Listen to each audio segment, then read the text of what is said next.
Hello ladies and gentlemen, I am your host That Creepy Reading, and I'm here to inform you that the following stories are claimed to be true by the users of Reddit's Let's Not Meet thread. Most of these stories are tied together by the simple theme of not wanting to meet some sort of creepy individual or intruder again. However, I should mention that some of these stories in particular contain themes and subject matter that may be disturbing to some. This is your only warning. Viewer discretion is advised. For the rest of you who can stay, sit back, relax, turn the lights down as we prepare for some stories of Let's Not Meet.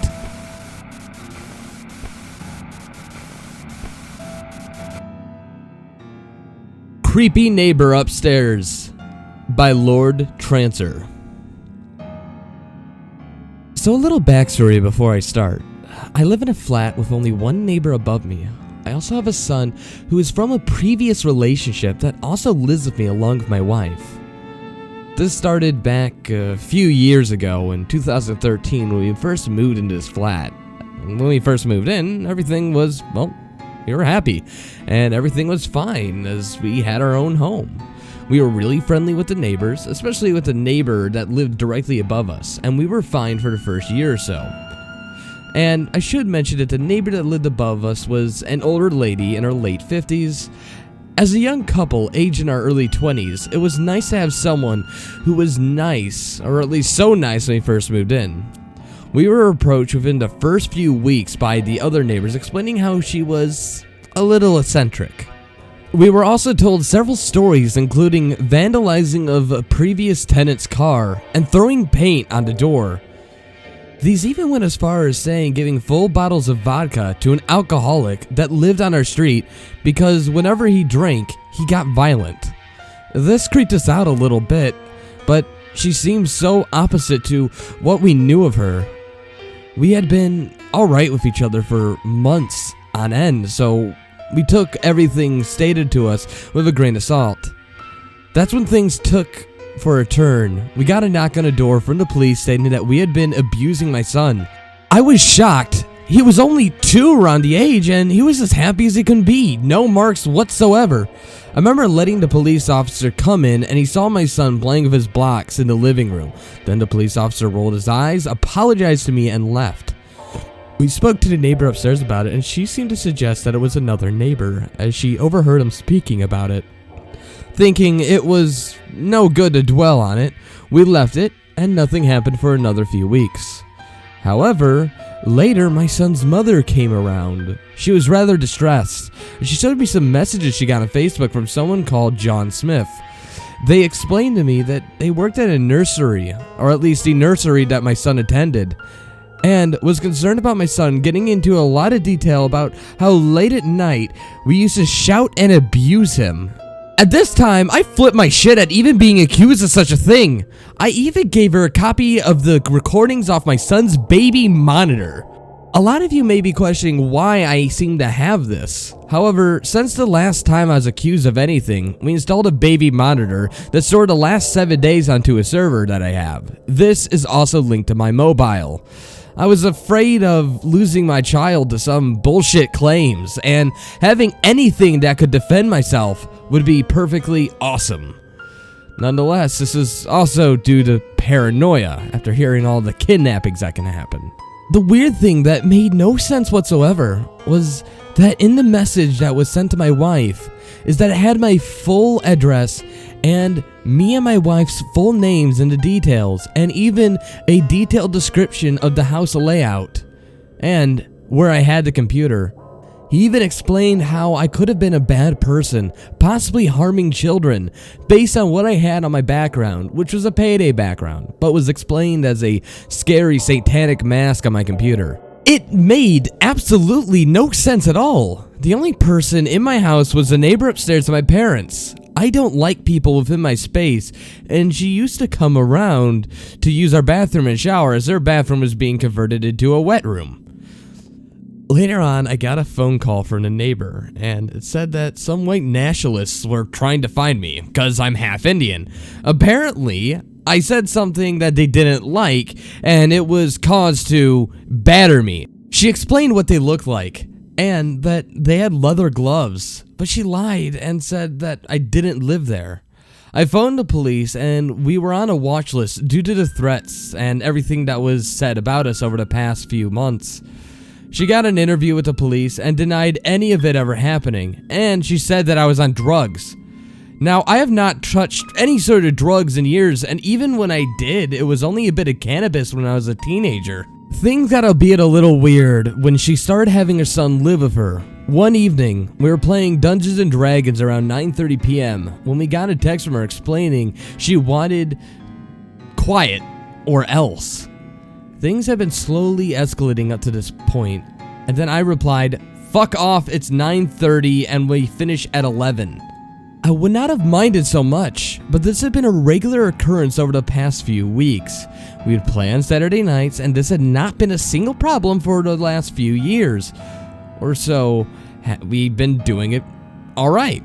Things had escalated further, and she started banging on the floor, putting a vac on, and threatening to send her son down to come do me in.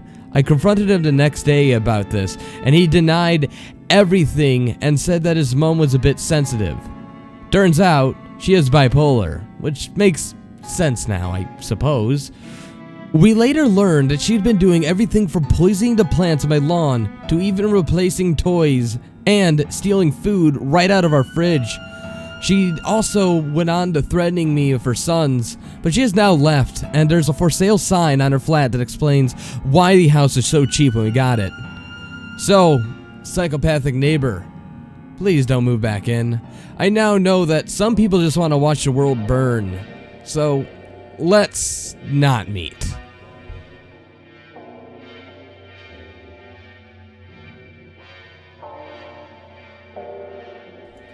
Can I Buy Your Bike? By Now's Noseworthy. Hello. It was late spring and I just finished university when this encounter took place. Just FYI, I'm a 23-year-old woman. I live with my parents and I don't like being a burden, so while I was still in uni, I decided to leave some ads around the city offering help with kids, homework, private lessons, etc, etc, etc. Finally, someone called me in. At that point, nobody had called, and at this point, I was really just desperate for some cash. And I started giving English lessons to some woman. She claimed that she needed help improving her speech, but it turned out that we had to start from the basics. We saw each other weekly and more frequently after I graduated, and it was always in the late evening from 7 to 9. That day was just like any other. We were sitting in her kitchen, she was listening to an audiobook and reading. And I was watching out of the window, bored out of my mind. Her apartment was on the first floor of a small complex, 4 units in total, with another complex on the left and a house that was under construction on the right. All the houses faced a field where I usually park my car across, and across that was simply a busy street. It's not strange seeing people pass in front of the window, since you usually have to go past it to get to the stairs of the complex. So I was used to seeing shadows and people out of the window of all times. I even recognized the voices of the shadows and the other tenants. We were busy reading and translating, only 15 minutes passed, so I already knew it was going to be a long night, when someone knocked on the window. I was extremely anxious, so I was, let's just say, a bit startled at the time.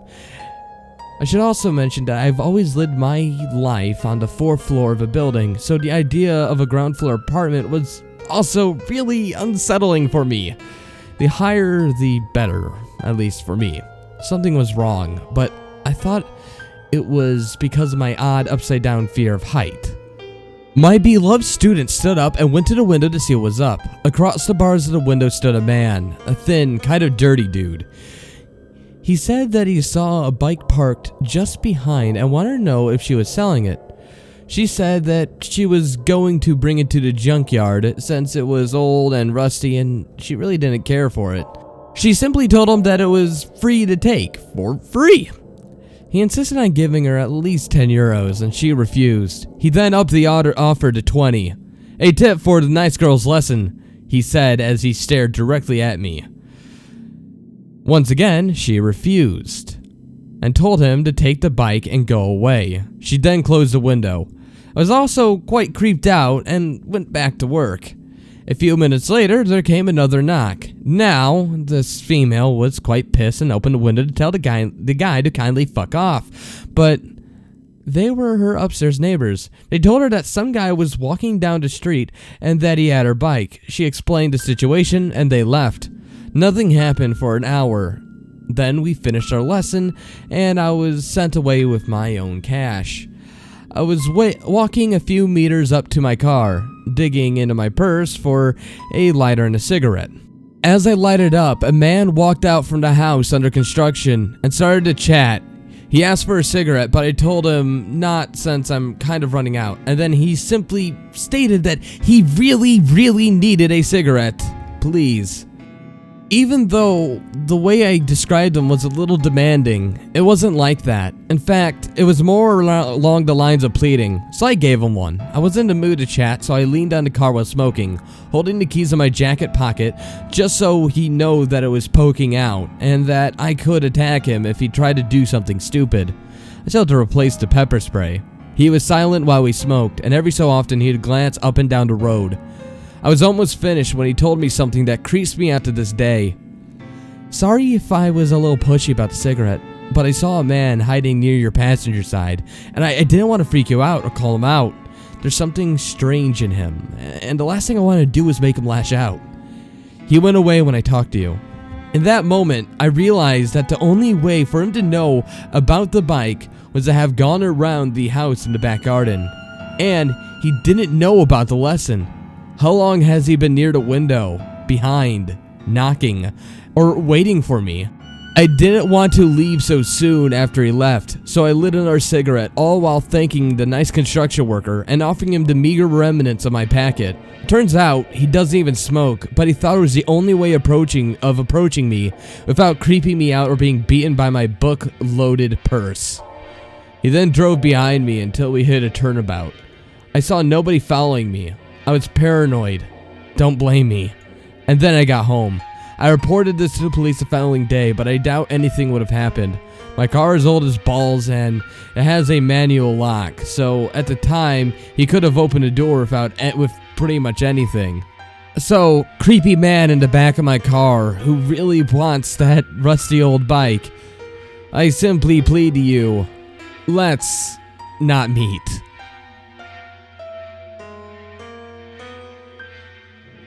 Carlton by A.J. Derrick. In 2007, I was 20 years old and I lived with my girlfriend. None of us had a vehicle at the time, so when we got into an argument one night, I left and started walking the 8 miles to my mom's house to give her a chance to let things settle down. This was around 1 in the morning. As I am walking, a small goldish car pulls up beside me, and the driver, a middle-aged black man with a slight speech impediment, asked me if I need a ride, which I declined. He asked me if I was sure several times. I said yes, and yes again, but thanked him. He then drove off. For the next couple of miles, he was idling at every major intersection, sometimes honking his horn at me slightly. Every time I noticed him, I made a conscious effort not to look at him again or invite any more of his attention. I thought that he had gotten tired with messing with me, so I walked in front of the small used car dealership, and that's when I heard someone say, "Hey, come here," from the parking lot. Once again, this was him. I stopped, obviously startled, and then he tries to calm me down, and he simply stated, "Whoa, chill, dog. Hey, man, you really don't need a ride, huh? I'm not busy. I'm really not busy, man. I really don't mind." I again decline, and then he starts asking me questions left and right. I talked to him for a good 4 to 5 minutes or so, hoping it'd make him leave me alone before I go onto a less busy street. He asked me what my name was several times, as if to check if I would give him a fake one. I did, but I lied consistently. He also kept asking me if I had any weapons on me, or if I was violent. I told him no, which is probably stupid. He then started trying to get me to step closer up, so he didn't have to yell to talk to me. No, I was not gonna do that. Finally, I told him I need to keep walking, and he then again offers me a ride, which is yet again rejected. Then he says, "Look, man, I'm really just trying to get some weed." What the fuck? Given his behavior and the circumstances, that seemed very unlikely. I walked off and crossed the road in a zigzagged pattern through some shopping centers and some sort of back alleys, as if to try to avoid him and lose him. If I did, it was only temporary. At this point, I was confused, slightly freaked out, and mildly paranoid, but what happened next really freaked me out. An hour or so later, I was on a quiet street, almost to my mom's house. Psst! I look to my right, and I see a chubby but attractive Hispanic woman smiling real big and waving at me to approach her. She's in the driveway of a yard full of plants, a man-made jungle type of thing. I can't see the yard from the street, and I could tell that she did not live there. Yeah, what's up?" I asked her, not moving towards her at all. "Hey, baby, wanna come home?" No thanks." "Oh, you have a girlfriend?" "I just don't know you." I then continued walking. I honestly thought at the time that this was gonna be a step-up robbery or something, but it appeared that she was alone and that there was no one else. I glanced back towards her, and she's now got her truck door open, like she's going to leave, but the back of her shorts pulled down with her ass fully fucking exposed, and she started walking up to the skyline like a lunatic. Are you alright?" I asked, genuinely concerned. "Yes, I am. I'm just waiting for someone," she said in this odd accent. Waiting for someone in the area at 2:30 in the morning in a stranger's driveway, hidden from view of the Okay, good luck, weirdo. She had to be one weird lady. I kept walking, and she backs out of her truck and drives past me. As she does, I see there was someone else in the truck the whole time. Must have been hiding for a reason. It was some black dude, and now looking back on it, he looked very familiar to the same dude from earlier. Staring eyes like daggers, no smile or really anything like this. I got the chills even now thinking about it, realizing it for the first time that guy really wanted me for something. I probably almost became a victim of some crime. Shortly thereafter, I made it to my mom's house. 5 freaking years pass and it's 2012. I have a car, but I decided to walk to Walmart for dog food. I'm in the same general area, with my iPod mini in my pocket and my earbuds in my ear. I see a car pull up next to me in the parking lot.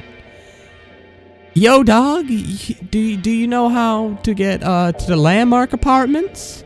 I recognized him immediately. Even after 5 years, he looks like a skinnier version of the Fleece Johnson from MSBC Lockup. I am almost positive he didn't recognize me or remember our previous encounter, so I take out my iPod, connect the Wi-Fi, and try to look up the apartment complex. It did not exist. He volunteers that his name is Carlton. I start telling him where he might want to check, but he's not interested. He starts asking me questions. Again, he asks my name several times, asks if I'm armed or violent, asks me if I would step closer so he doesn't have to yell. How often does this guy do this shit? "You going to Walmart? I could take you up there." No thanks, guy. I'm good. He keeps trying to get me into this car and asking if I have weapons. Finally, I make it clear that I'm not going near him. He starts to pull off and then stops immediately. "Look, man, I'm gonna be honest with you. I'm just looking to find some weed." Okay, no, screw this. I start running and bolting to Walmart, and I quickly send a MMS message to my girlfriend of his car and license plates, just in case I turn up dead somehow. And I haven't seen him since. If he was doing this some kind of shit for the last 5 years, he had to have been successful at one point. I personally hope he wasn't just gay and horny or something like that. Personally, he gave off the serial killer vibe. So, Mr. Carlton, let's not meet again. These have been 3 Let's Not Meet stories from the Let's Not Meet Reddit. If you guys are interested in more, comment in the comment section below. Or if you're interested in my other group collaborations, I'll have both of them annotated on the screen now. If you want to support the show financially, you could always go to Patreon. It's a really good place to, enjoy and get some of my content a little early. If you want to just simply see more of my content, subscribe now, and I can guarantee you'll be enjoying what you'll love: creepy stories. For the rest of you, if you want to meet me or talk to me, you can always download the Amino Horror app, which is linked in the description. It's available on iOS and Android devices. I'll be in the TCR's Creepy Corner chat for the next 3 hours after this video is posted like usual. Thanks for listening, and goodbye.